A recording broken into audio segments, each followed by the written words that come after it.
Welcome to Mission Evolution Radio Show with Gwilda Wiyaka, bringing together today's leading experts to uncover ever-deepening spiritual truths and the latest scientific developments in support of the evolution of humankind. For more information on Mission Evolution Radio with Gwilda Wiyaka, visit www.missionevolution.org. And now, here's the host of Mission Evolution, Miss Gwilda Wiyaka. Welcome. I'm so glad you can join us on Mission Evolution, where we bring the latest knowledge from today's leading experts to support your evolutionary process. I'm your host, Gwilda Wiyaka. This hour will explore the hidden power of ritual. Ritual has been present in most every culture as long as we've had recorded history. In modern times, we observe it in many forms, such as weddings and funerals. It's become something we do without giving the underlying purpose and power any thought. Are there hidden forces in ritual? Can learning the principles and consciously engaging the practice empower our lives? With us this hour to explore the hidden power of ritual is Mara Branscombe, the author of Ritual as Remedy, Embodied Practices for Soul Care. Mara is a mother, yogi, artist, teacher, mindfulness leader, ceremonialist, and spiritual coach.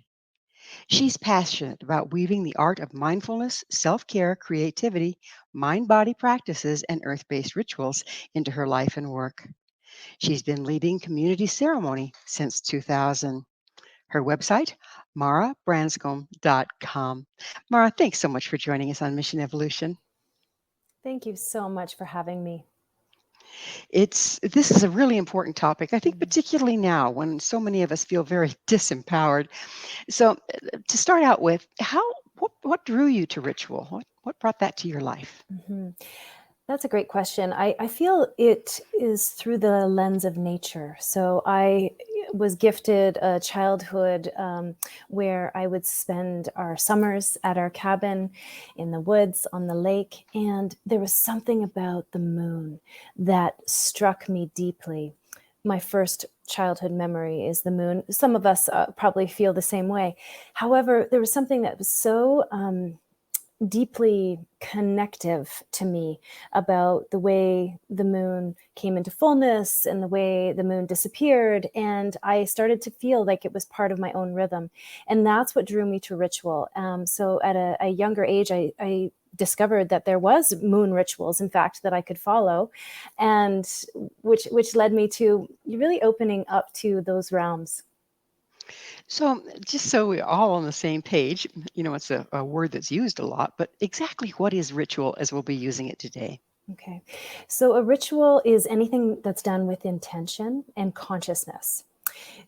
It could be very simple as waking up in the morning and sitting quietly with your morning coffee or tea. That's a ritual, especially when we do it consciously and it's intentional. And then there's elaborate rituals like the full moon ritual, a new moon ritual, a death funeral that is done in a ritualistic way, or a wedding that's done in a ceremonial way. That's at the heart of this work, I feel, is that can we wake up to invite more consciousness and intentionality in our daily life and find the anchor points and the rituals that light us up. So, what all cultures practice ritual?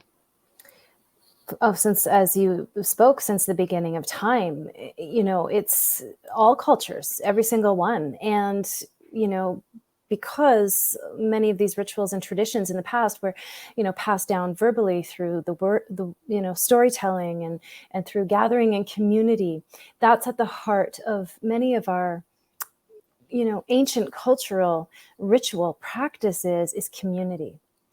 And I feel that the desire in humanity in our very complex world at this time, because a lot of us are lacking community, in fact. A lot of us do not have the community that we once had or that our ancestors had. So I feel that when we can start to bring rituals in personally and then invite our friends, our family members to do that, we're starting to create a sense of belonging, connection, a sense of feeling grounded and good in our life, in the world, making a difference. And I feel that's what ritual can bring. A lot of people are a bit frightened by the concept of ritual, thinking of it as non-Christian or paganistic Yes. or evil. Of course, we all have heard of satanic rituals. Yes. How does this set aside? How can we make people more comfortable with the concept? Great question. Love it. I would start with nature. Okay, so there's something that we all share in common beyond religion, is that we live in a world that is filled with earth, air, fire, water, and ether. So those basic 5 elements. And we live in a world where we have seasonal changes and where the moon comes to fullness every 29 and a half days. And so we all share that in common. So I would begin that way.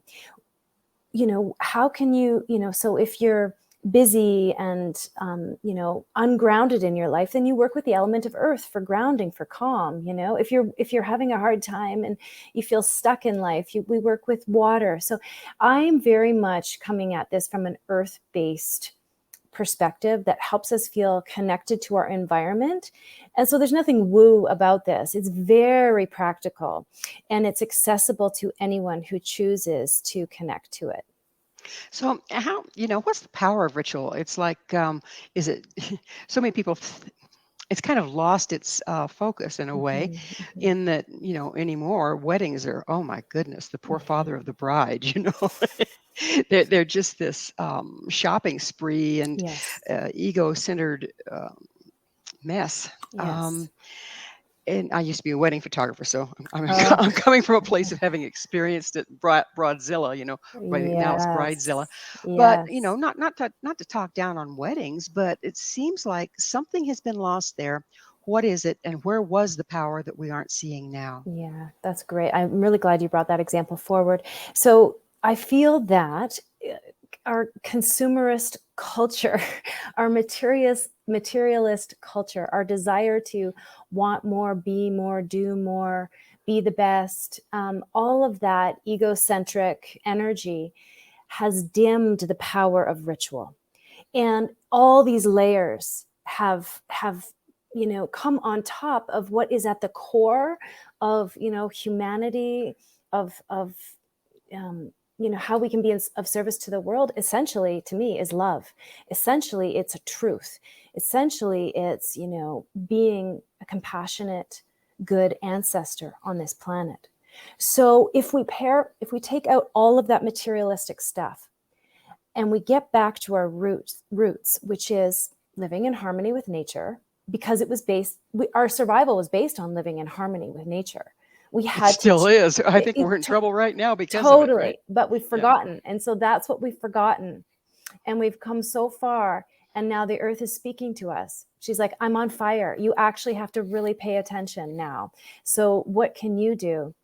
And so what I'm proposing in the book is nothing needs to be bought. We don't need to, buy any like spiritual supplies or this or that. It's really about tuning in to, what practices ground you, make you feel connected, make you feel inspired, and like you're a part of the cosmos, not separate from it.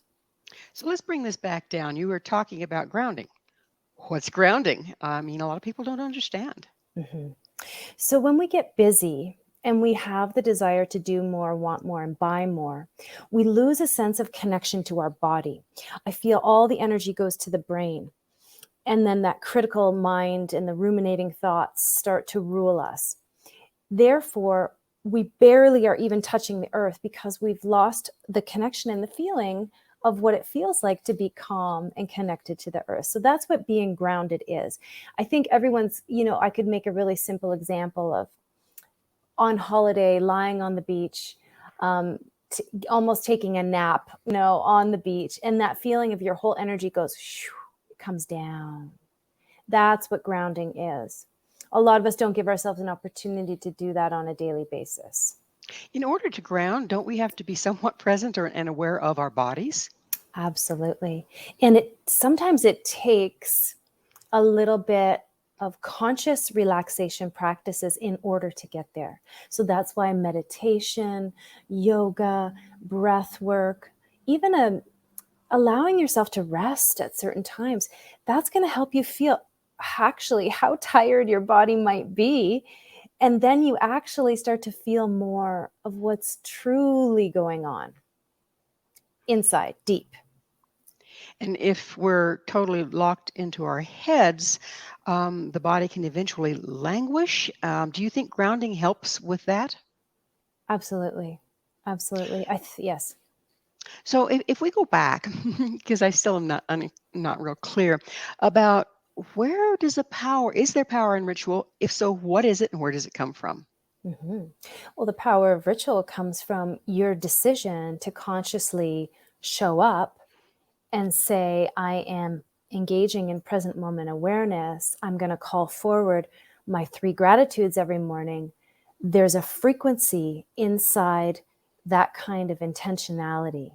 That's the power of ritual. It's a frequency, it's an energy. It could be described as energy of light, energy, like kind of an alchemy, where instead of focusing on the negative, we are living in the realm of possibility. That's the power of ritual. It brings us right there. You've mentioned something a couple of times again that I would like to go deeper into, and that is intention. You keep linking ritual with intention. Mm-hmm. What's the link there, and what is the power, if there is any, in intention? Mm-hmm.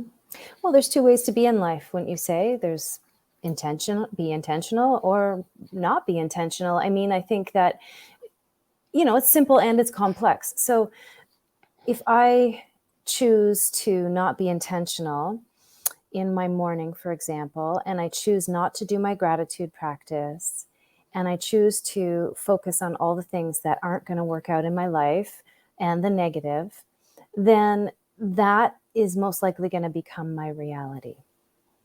And so if I can catch myself, because it's easy to go there, it's easy to go there as humans. We have 50 to 80,000 thoughts a day. Potentially 70% of those thoughts are on the negative spectrum. So the power of intention is to clean and clear the tendency for the human mind to lean into the negative. Does ritual help focus intention? Is that part of its purpose? I believe so. I believe it's a break in the mundane of everyday life, and it allows us to go. So I light a candle in the morning. That's what I do. I wake up, I light a candle, I call forward my 3 gratitudes. There is something there that my body craves now because I've been doing it for a long time. If I miss it, it doesn't feel, it feels like something's missing.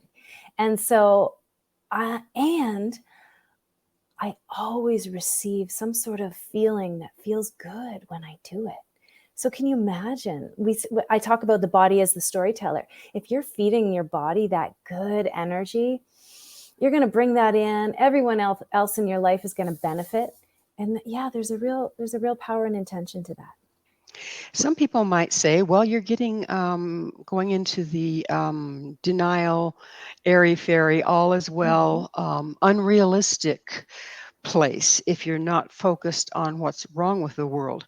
That unless we focus on what's wrong with the world, we won't be present to fix it. What's your stance on that? Mm-hmm.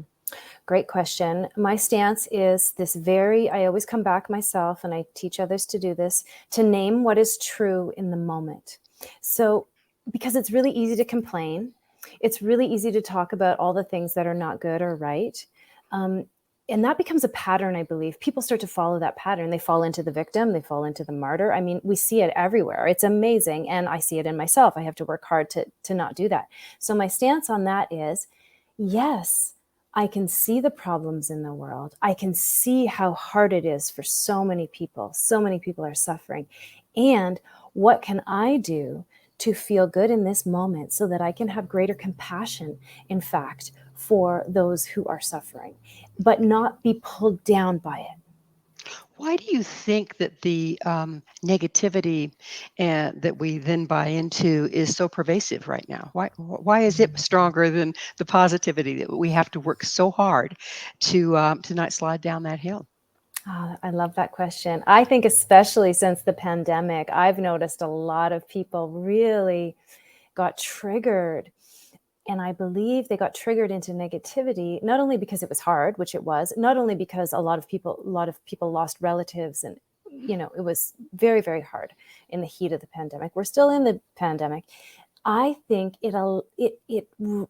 people woke up to the fact that they can't control everything in their life, and that brought up fear. And when there's fear, people get defensive and reactive, and they try to make sense of things by proving their point of view to be right. And really, I feel the pandemic and this time, not just the pandemic, but this time that we're at, social reckoning, political reckoning, emotional, more of emotional and mental health awareness coming forefront. What do you mean by reckoning?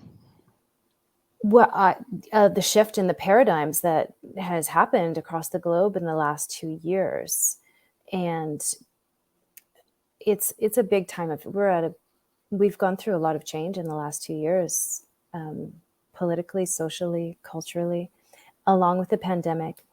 And so I feel that all of this is hard for the human mind to make sense of, because we want to control the outcome, but we can't, because we're really like specks on the universe. And so what can we do to keep ourselves clean and healthy? That's what I come to, and that's what the power of ritual does. Where does ritual get its power? Ritual gets its power through the individual. So this is what I want to get really clear on. It's not some woo out there. I mean, it could be if that's what you believe, but what I believe is that it's the power within to say yes to the work, to say yes to being true to yourself so that you can be true to your life. And so it's the fact that you take the steps to step into whatever makes your habits holy, whatever makes your day conscious and intentional and rhythmic. That is where the power comes from. You mentioned, and we're just about out of time in this segment, but you mentioned that we have individual rituals, like you were talking about your getting up in the morning and lighting a candle. But you also talked, and in your bio, it says you lead group rituals. What's the difference, and how do they compare? Mm-hmm. Group ritual, they're both amazing and incredible.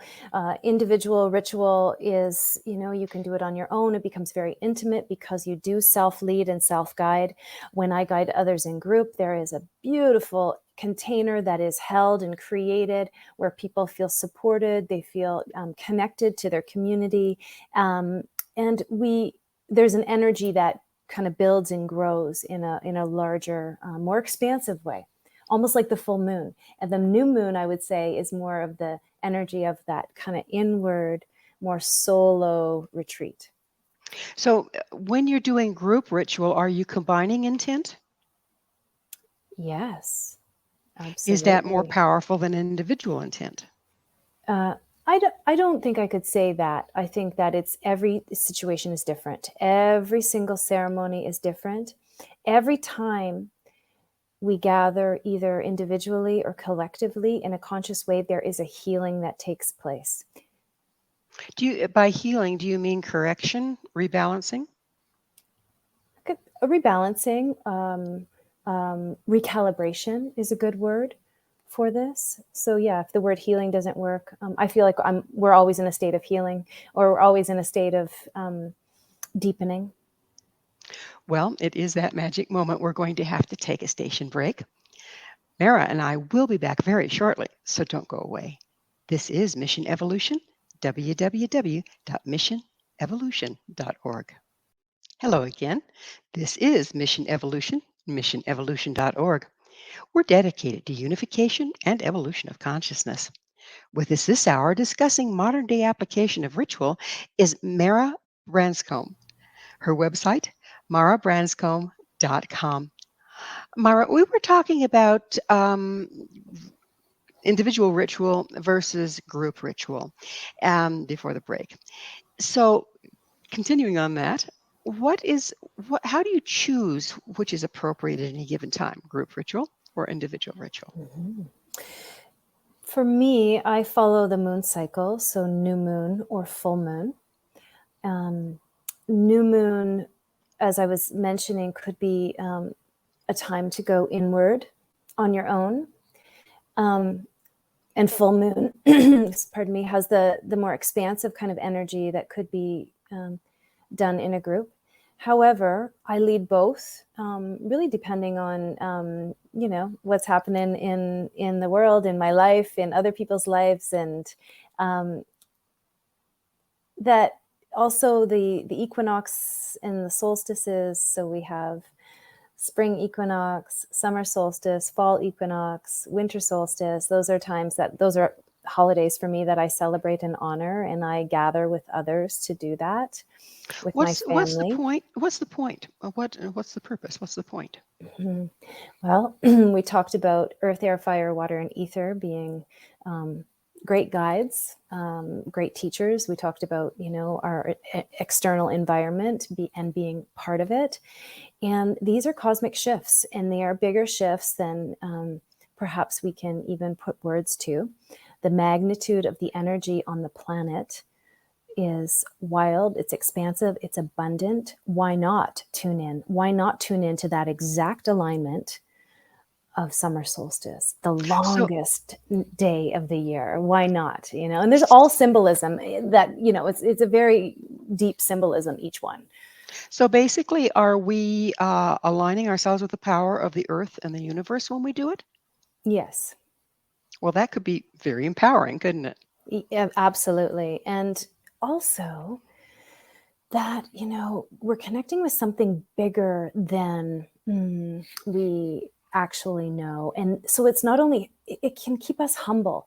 It can keep us in that space also of allowing the magic and the mystery of the extraordinary, the sacred, the divine, whatever you call it, the unexplainable, that can be part of your daily existence. So that kind of tends to bring a bit of perspective. We can get very distracted by ourselves and full of ourselves. I would think that recognizing how small you are in the larger scheme of things could be helpful as well.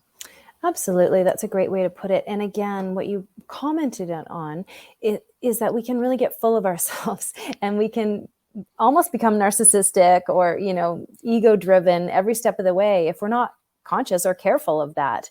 And so this kind of work, it gives us a break from the me, I want this, I want that, because the work that I do with ritual this is two things that are really important. Two affirmations that I would like to share. One is, what you feed grows. The second one is, set your intention, release the outcome. So it's like we micromanage, and that's exhausting, not to mention the fact that we don't have the larger picture. So is that why you're suggesting to set the intention and then, put it in the God jar, turn it over? That's it. Because guess what? Sometimes the universe has a bit of a different path for us that is meant for us, but we resist and we resist and we resist. And that's what becomes exhausting. But if we tune in and just say, okay, what am I opening to today? That's a question I ask myself also every morning. After I light my candles, I do my gratitudes, I ask myself, what am I opening to today? And that very question, again, creates space around all the demands, around all the lists of things that need to get done today. I mean, we're all busy humans. So where do we give ourselves a break to dwell in the realm of possibility? That's the power of ritual. You spoke of the events of the last several years. I mean, it's been going on all along, but particularly came to a head and is coming to a head of us suddenly realizing that we are not in control. And then you also mentioned how exhausting it is to try to stay in control. That throws us into fear. You mentioned that. So does fear throw us into polarization and pull us out of the very thing we need to align with at this time? Yes.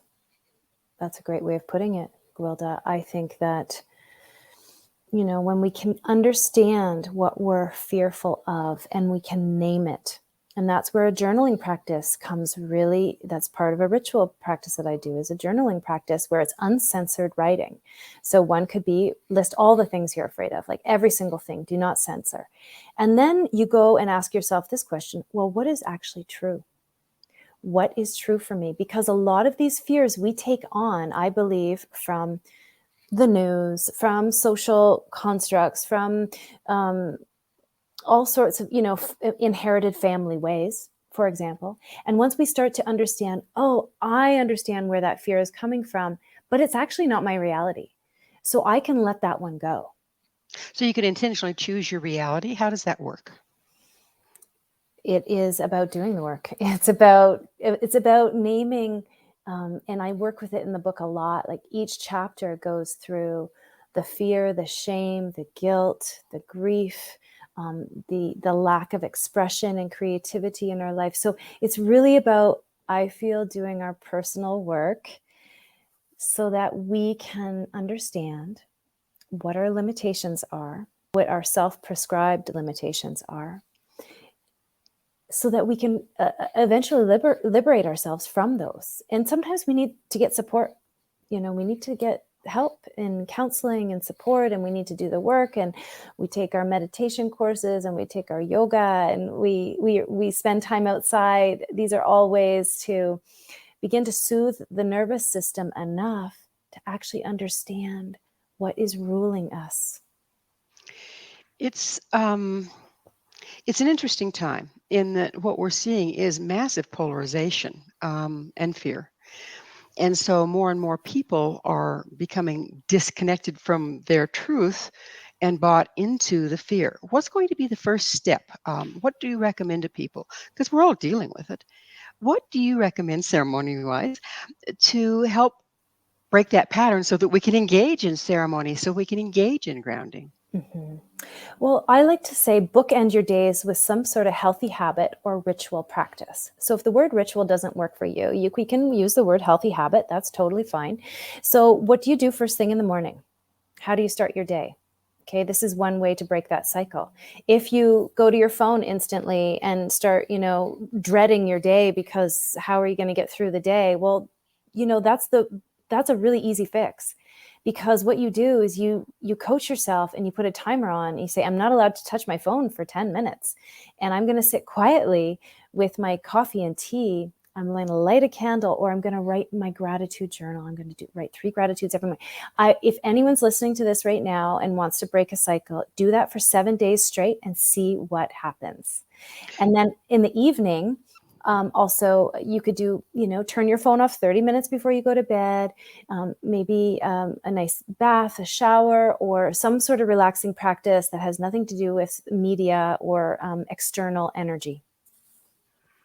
So does it help to have, when you're starting out, to choose something that you're trying to break so that you can see what your progress is?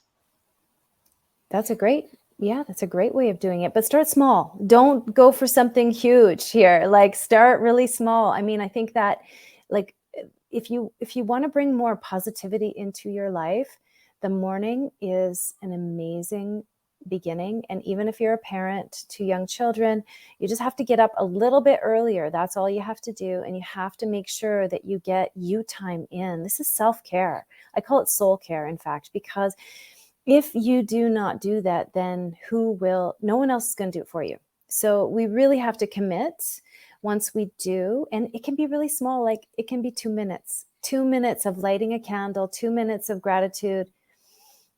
And that can start to shift the frequency inside of us from negative to positive. Does that impact our children, our family, our world? Absolutely. Absolutely. Because if we're not taking care of ourselves, we start to feel resentful. We get into either the martyr or the victim. And then we start to exude that energy. We give that out, and that's not healthy. I'm glad you brought up children. How can we include our children in this, and is it useful to do so? Absolutely. My two daughters have grown up with me doing ritual, and I have always invited them, but never pressured them to be a part of it. So it's a very much an open invitation. So I want to give an example of something that children love to do. I have a seasonal altar or a seasonal centerpiece on our kitchen table. It changes with the seasons. It can change weekly. And I've always gotten my girls to make it. So I say, go outside and pick some things or find some things on the ground that are, that you want to have some treasures, or maybe it's a pitcher or, a little crystal. Or so it's just been the most beautiful. I've taught many other families this as well. And so that this is a living hearth at the center of the family home that is based on the magic of the earth, the good energy of the earth. And then when you go around at dinner time, each person shares their gratitudes. Each family member shares their gratitudes. You mentioned 3 gratitudes. Would you mind clarifying? 3 or more. So there's something about the magic of 3. I would say you could do more. So when we do 1, it's kind of like it's hard. It might be hard. There might be like some pressure to choose just 1. And I say 3. There's it's kind of numerically that's like the call of the divine, the call of good energy coming in, and when we do this on a daily basis, we become even less literal. So I would say, this morning when I went to the lake and had my morning swim, I said, I am grateful for this exquisite water. I am grateful to see the waning moon in the sky this morning. I am grateful that the eagle just soared over my head. So it doesn't have to be just about our life, right? It's about the power of observation. So does gratitude help you embody those very things? I believe so. And that's what I support people. And this has been my experience. And it's been experiential, in fact, over my life, is that it used to be like something in my head. Oh, I'm grateful for this. I'll call this. And because, I teach yoga and meditation, I do a lot of mind-body work. I started saying, oh, what does it feel like to get that gratitude right at the center of your body? Like to imagine it living there. Or, so if I I said, thank you to the eagle soaring over me. I just saw those wings spread out, those majestic wings. And I said, and I invited that majestic energy into the center of my body. I mean, the power of imagination. Einstein even said it. He said, the greatest thing we can utilize in our life is the power of our imagination. Does, everybody just kind of, not everybody, but a lot of people discredit imagination as something that the children, fanciful, oh, honey, it's just your imagination, it's not real. Mm-hmm. How has that impacted our society, and how can we counteract that? Mm-hmm. Great question. And I love that you brought this forward. We have to retrain ourselves as adults because a lot of us were shut down as children or dismissed. A lot of our emotions were dismissed. A lot of our creative energy through our imagination was dismissed. And I also lead journey work. I do shamanic work and I do journey work. And I help people recover their imagination by guiding them through visualizations. And I think that what this does is it also not only enlivens our inner world, but it allows us to move energy in the body, in the mind. We're actually moving energy that we don't even know is held inside of us. And then all of a sudden we feel a little more free. We feel like we can maybe carry on and do the good work that we're meant to do in this world. When we look at, and again, we're dancing with the clock, but when we look at the rituals that we do have left in our society, and yet they've been watered down and misunderstood, how can we rebirth those in such a way that the people coming don't necessarily have to know what we're doing or be, so it doesn't challenge people, but at the same time, how can we bring back the power into the ritual of marriage? How can we bring back the power into the ritual of a funeral? Yes, I think that's true to my heart. Is what I want to share right now is there's one thing I feel that all of us can come together and have a connection to. And again, I'm going to bring back the word gratitude, because let's say you're at that wedding, and instead of it being always a toast, to the bride or the groom, what if, people got up and shared, their gratitudes? And same, at the funeral or at the celebration of life, after, when everyone is gathered around, the storytelling around, what they loved most about the person that passed. So to bring like kind of heart intention back in, I believe that everyone will connect in this way, and it will bring grounding. It will bring a great grounding into any celebration you do. So even if it's Christmas Eve, it's Christmas Day, it's, we have all these traditions that kind of we have become commercialized. But so is there one candle lighting, ritual as you sit down to feast together, as you call out your gratitudes or share stories about, whatever you love? So I feel that kind of human connection is what's going to remind us of the power of ritual. So, Mara, it's that time. I have to ask you, what is your mission?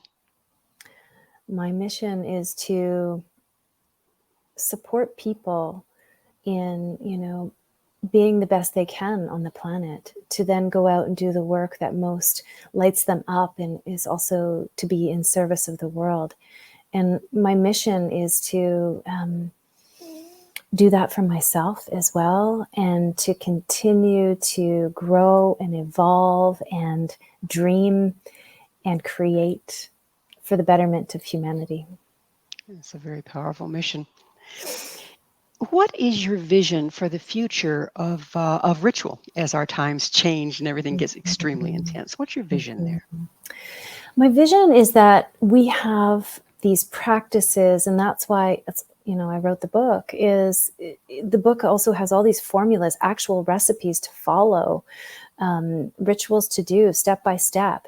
And so my mission, my vision for ritual is for people to then go out and self-guide, to then share it with their families, their children, to share it with their elders, with their communities, so that it brings us back to a sense of connected to the earth, the elements, connected to each other, and also so we have a sense of belonging within. So are you speaking of using ritual as a unifying force? Yes. That's a beautiful way of looking at it, isn't it? Because if there's Thank one thing you. we need right now, I would have to say it would be more unity and less polarization. Yes. So where can people find your book? They can find it, actually the book has its own website, ritualasremedy.com, and you can order it anywhere you get your books.